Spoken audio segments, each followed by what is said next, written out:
people to learn that are interested in it. And so I spent the bulk of my time as a Google Student Ambassador organizing events, sharing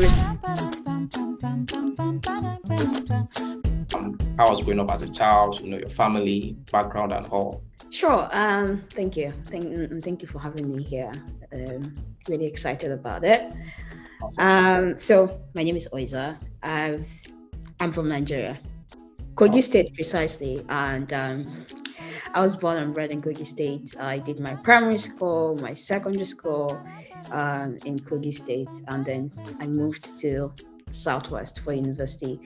But growing up as a child was quite well. It was quite interesting, fun, and as you know, typically at the time, it was a you study medicine or you study law, and that kind of like vibe was what it was at home. So my parents were quite strict with education. You had to go to school, read your books, get good grades, and that was generally the vibe. But I was quite a stubborn one. I was quite a stubborn one. I wanted to study computer science for like very random reasons, not like maybe not what someone who wants to study computer science at this age would want to. But at the time it was just more like it sounded like fancy. Oh, I wouldn't have to like do a lot of like um non mathematics work because I loved mathematics at the time. And so I was like, yeah, this is a healthy combination of like English and mathematics. mhm. And every other thing will fall in place. But my parents, on the other hand, wanted me to be a doctor. So Mm. growing up was mostly go to school, read your books, come back home, and just make sure you stay in there. And that was how it was. But my love for, uh, I would say, wanting to study computer science, for instance, got what came from the fact that my dad got this computer at home. It's like, okay, everybody at the time was like learning how to Mavis Beacon, learning how to type. But I was Oh, like, it's I was big. badass at it. I was badass at it. I was like, yeah, this is also a good reason to study computer science. But of course, we know that's not what computer science is all about. But Exactly. that was like all the motivation. And afterwards, I went to the university. Uh, still to study medicine, but I Uh, changed. Which I uni? changed last minute, and I studied computer science. Which uni was that? Which Ekiti school? State University. So I attended Ekiti State University. University. Yep, Really? yep, Interesting. yep, yep, yep, yep. So I you, mean, my parents wanted me to go to University of Ibadan, but yeah. I said I was stubborn. Why the choice of Ekiti State University? This was more random. It was like I knew someone there, Okay. and also it was a place where none of my senior siblings were. So we had this thing at home where everybody like go to separate university. Don't allow like not the one you have your senior or your younger ones checking up on you. Your parents will call you and be like, "Where are you right now? Yeah. And where's your brother or where's your sister?" Then you have to go start looking for And they them. can verify that you're really where you said you were. Exactly. So but also it was because I didn't want to study medicine at the time. I wanted to study computer science, Yeah. and it was just one of consider it a random choice. It wasn't an intentional, or it has to be like University of Adelaide. It was just like I don't want to go to Ibadan because my brother is there.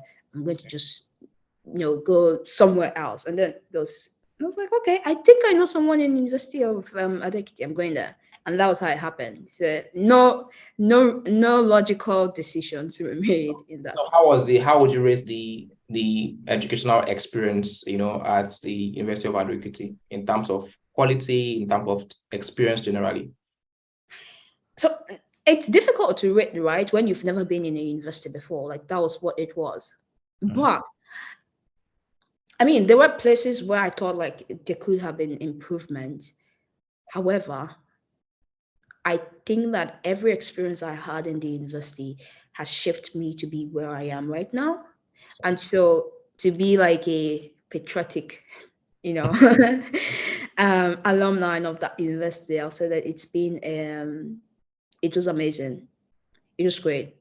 Awesome. Opportunities could have been like, I think there were opportunities to improve on educational content. For instance, I studied computer science at the time. If you know this language, we were learning Fortran, which was like Yeah. so old school, like nobody uses it now. So things that were at that time very like top of the system in terms of what you should be studying like in computer science, like Java. We were even learning C++, but some of those things weren't like exactly in depth. Yeah. I thought that there were rooms for like more practical work, yeah, like a deep dive more into like Mhm. that aspect of computer science, but it didn't really happen. But like I said, everything that happened in the university, the lack, the availability and the lack thereof were what Resume. has shaped me to be here right now. So I don't know that I would change anything Mm. about it if I were to go back, because it was such an amazing experience. Or now Beautiful. that I look back at it, it's been an amazing one. Beautiful, beautiful, beautiful. That's interesting to know. I think we should basically answered a couple of questions. So you schooled at University of Adó-Ekiti. So after graduation, what happened for you? So when I was in university as well, there was the opportunity to become a Google Student Ambassador, by the way, and that really sort of kickstarted my career journey in the world that I'm in right now.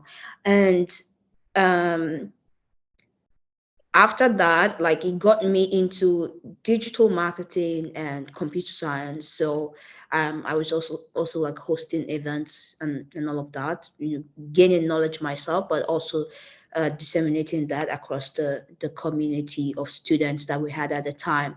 And so once I finished university, the knowledge I had was from this experience. I mandatory youth service. I went on for 1 year to do So my what nationals. level were you when you started working with Google from school? Well, I wouldn't. That was more like a volunteering job, not working, but I was just Yeah. about to get into my 200 level. Interesting. So how did that opportunity come about in terms of? Yeah, there at the time there were like people who were in the university that were previous student ambassadors. So I'd had two different ambassadors, uh, two different levels before me, Okay.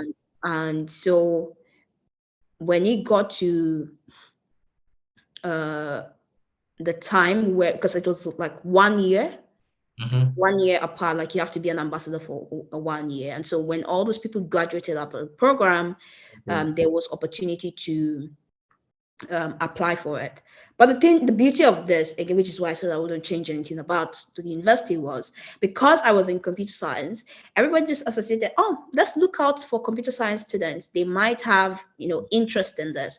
And the previous ambassadors also happened to have been, some of them had been in like the computer science department. So that proximity gave me, it actually opened the opportunity in the sense that I got to know of that opportunity and applied for it, because you do have to like do like a mini interview and applied for it. And that was literally how I got into the Google Ambassador program. So again, big ups to the university and my department at the time. Awesome, awesome. So you joined this program. What did it involve, literally? Yeah, so the ambassador program was more to create opportunity and bring resources that Google has into the community. So think about the ambassadors like intermediary between the university and Google. So how do we bring opportunities? How do we share resources for people to learn that are interested in it? And so I spent the bulk of my time as a Google Student Ambassador organizing events, sharing resources that Google has shared with me. So, for instance, whether they were like um, Android learning resources, if you were interested in building for Android, or they were like digital marketing resources um, like the fundamentals of digital marketing, which was at the time one of like Google's strong resources. Yeah. Like we had access to these resources and we shared it across the university through organizing events, getting people to know about like some of these resources, how they can access it, share Mhm. it with them, and just open them up also into the world of Google and the opportunities that were in that space. So, um, bringing people together for like a mini hackathon, or like bringing them together for like a training, and all of those were basically what we were doing as student ambassadors at the time.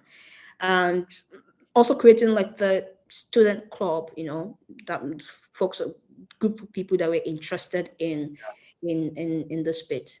Yeah. Okay, good. Well, thanks for sharing that. So basically, I also noticed that. So you started as a Google ambassador in your school, and then at some point you then joined Google officially as a growth strategy associate. So so can you talk about how that evolved, how your role evolved from being an ambassador, to joining Google officially? Were you still in school, or you were done with school, and how exactly did that happen? Yeah, I was done with school. In fact, I had done my youth service corps, and I'd started working with an agency using the knowledge that I had gained from being a student ambassador. So I was working with an agency as a program and campaign manager. And I think That after back in about, Adrikiti, or you had moved to Lagos or somewhere yeah, else? so I did my national youth service in Edo State. But once I was done, I was like, no, Lagos felt like the hub. So let's go to Lagos. And I went to Lagos and I started this job. At the time was owned by my friend, and he was like, come on board, and let's start something. And I think in months into that program, I also joined or worked with Haptics to do the digital skills for Africa training. So I Yeah. started training individuals, more like what I was doing as a student ambassador. But this time around, I'd gone through a training process. I understood the the resource, the training materials that we were dishing out. And so I was training students, business owners, job seekers on digital skills. And after months, I wanted to do something. I wanted to do something more. Of course, I wanted to work with Google, but I also wanted to do something more. And I'd spoken to someone who I'd known from my ambassador program days, Yeah. just sharing my passion for, I want to learn more, I want something challenging, and I wanted to work at Someone Google. at Google, right? Yeah, someone at Google. Yeah. And she just told me, she's like, oh, there's a role that is open right now. Apply for it. She said, apply for it. I was like, okay. And she sent me the job description of the role, and I was like, this is a senior role. I only have like months of experience in this agency. I do not know that I can, you know, I have what it takes. Then Yeah. she said, the worst you get is a no, and that's okay, but put your best foot forward. Mm-hmm. And I applied for the role. Well, I got the role. I got I got the role, and I started, and that's like literally my part into Google, because once I started the role more as a strategic partner manager, after 18 months, I wanted a full-time role because that role was a temporary role. And I applied to be an associate marketing manager, product marketing manager Bum bum at bum Google. And ba-dum, that was ba-dum, how bum my bum bum bum bum my bum part to ba-dum, bum marketing bum bum bum ba-dum, officially bum bum bum kicked bum off. bum